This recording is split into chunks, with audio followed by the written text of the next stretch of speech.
Life is work. Building or maintaining the body of your dreams is work. Climbing the corporate ladder or rising to the head of your industry is work.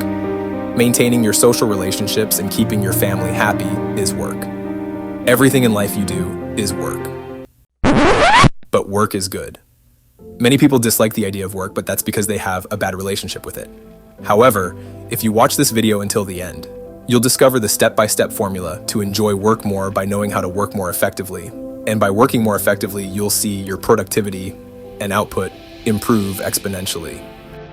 We typically like the things we excel at. An excellent writer is usually someone who enjoys writing so much they are willing to put in countless hours of practice. Their reputation builds, and the praise they receive enhances their love of the craft. This creates a positive feedback loop in which they continue to write. And because of this, they continue to improve.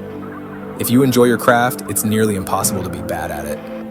In this video, I want to show you how to excel in whatever work you're doing so that you can outperform your peers and also enjoy the work you do. Picture this. You're at your desk, staring at a mountain of tasks, yet you feel like you're barely making a dent. Sound familiar? Don't worry, you're not alone. Productivity in a work environment is a common struggle in today's fast-paced world. But the good news is that it's entirely within your control to overcome it. First things first, let's debunk a common misconception about productivity and work. It's not about doing more tasks, it's about doing the right tasks efficiently. Many people set up endless to-do lists and try to do a million things. They confuse quantity for quality, but they don't realize that their laundry list of projects and their willingness to constantly bounce back and forth from activity to activity is actually destroying their overall output. This is a classic example of working harder instead of smarter. When it comes to being productive, please keep this idea in mind. Productivity is all about maximizing your output while minimizing wasted time and effort.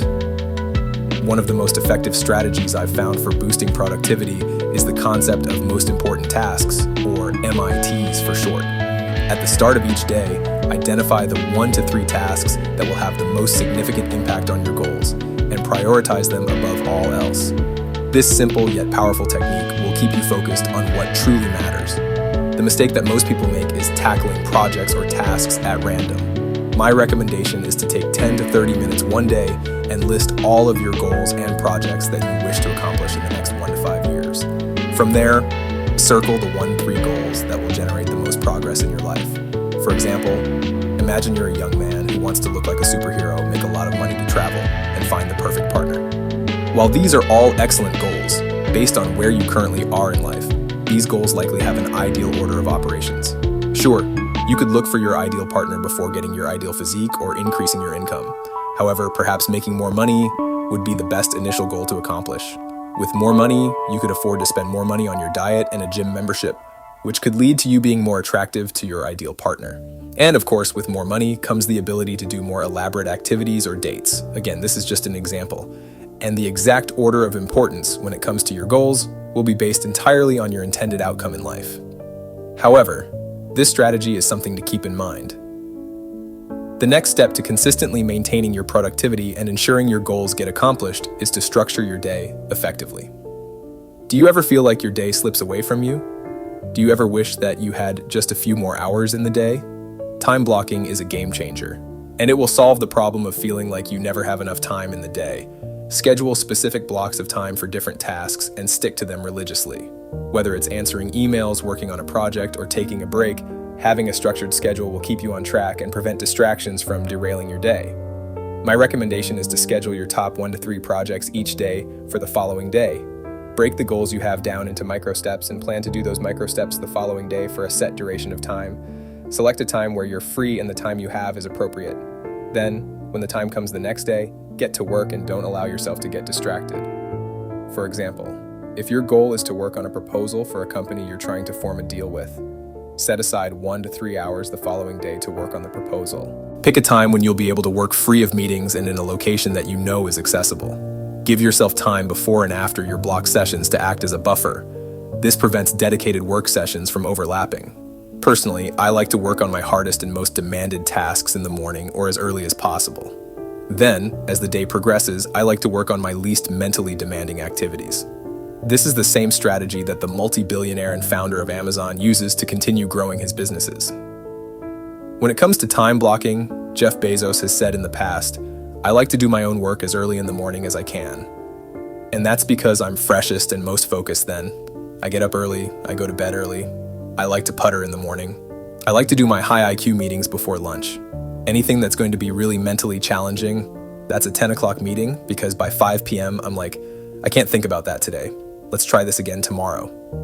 By the way, one of the easiest strategies I use to manage my daily routine and guarantee I'm able to create highly productive days is using a planner. Some planners range from a few dollars to nearly $100. However, I've created a unique planner that functions as well, if not better, than those expensive planners. And it's absolutely free. Just click the link below in the description to download it. Now, here comes the hard part, actually doing the necessary work.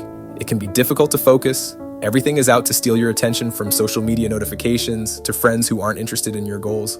My go-to technique that has allowed me to achieve hours of focus and productivity over the past 10 plus years is the Pomodoro Technique. If you struggle with staying focused for extended periods, the Pomodoro Technique might be your new best friend. But what is the Pomodoro Technique? It's a unique work process created by Francesco Cirillo, the CEO and founder of Combinant Dynamics, a software development center. He's also developed training solutions to enhance the productivity and workflow of the leading tech companies. The Pomodoro Technique uses a combination of momentum and brain hacking techniques to nearly force you into being in a productive state. This is how you use this technique. Set a timer and break your work into intervals. Typically, these work intervals are 25 to 45 minutes of focused work, followed by a 5-minute break. The duration of each interval will depend heavily on your own tolerance. Much like some experienced weightlifters can lift heavier and longer than others, working is a muscle that needs to be strengthened and developed over time. After 3 to 5 rounds of working, then resting, take a long 15-minute break, or simply stop working on the project and move on to something else. Not only does this method boost productivity, but it also prevents burnout and keeps your mind fresh by allowing frequent and satisfying breaks. These 3 tactics alone are enough to help you achieve any goal you have. However, there's something else that often holds people back from truly getting what they want out of life, and that's their mindset. Productivity isn't just about time management, it's also about your mindset.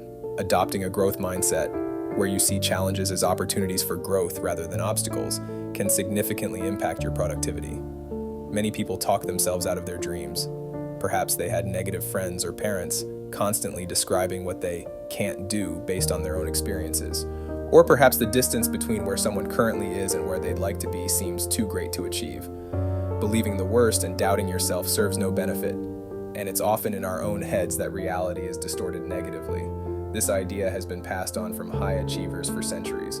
Even the Buddha was once believed to have said, "What you think, you become. What you feel, you attract. What you imagine, you create."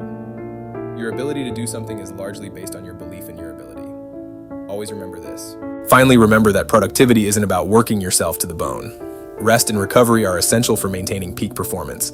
Schedule regular breaks throughout your day, prioritize sleep, and make time for activities that recharge your batteries outside of work.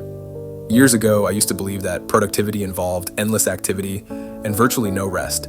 I fell into the trap propagated by most productivity and business gurus, suggesting that hustling and grinding endlessly led to the best results. I found this to not be true. While it's good to work as long as you can within reason, you cannot produce results at a high output indefinitely. You need time to recover and recharge, and there's no shame in that. Personally, I often take time for myself to draw, read comic books, and even play video games like Pokemon, and it has actually made me more productive in the grand scheme of things. The reason for this is because those periods of fun allow me to recharge my work battery and maintain a consistent degree of output for a longer, sustainable duration of time. It's a similar concept to someone trying to sprint a long distance instead of jogging. The first example will almost surely lead to burnout and either not reaching the finish line or taking a long time to reach the finish line despite the fast start. The slower yet steady approach will lead to a slower start but a constant pace toward the finish line. By this point, you should have all of the concepts necessary to supercharge your productivity and crush your work no matter what it is. Remember, productivity is a journey, not a destination. So be patient with yourself as you implement these techniques. By the way, if you enjoyed this video and would like to see more of this kind of content, please be sure to click the like and subscribe button. With consistency and determination, you'll be amazed at what you can achieve. Here's to your success. One last thing, if you have any questions about how you can become more productive in your own life, or if you have problems you've been struggling with, leave them below in the comments. I'll answer any question I see in the comments. Hope to see you in the next video. Keep conquering.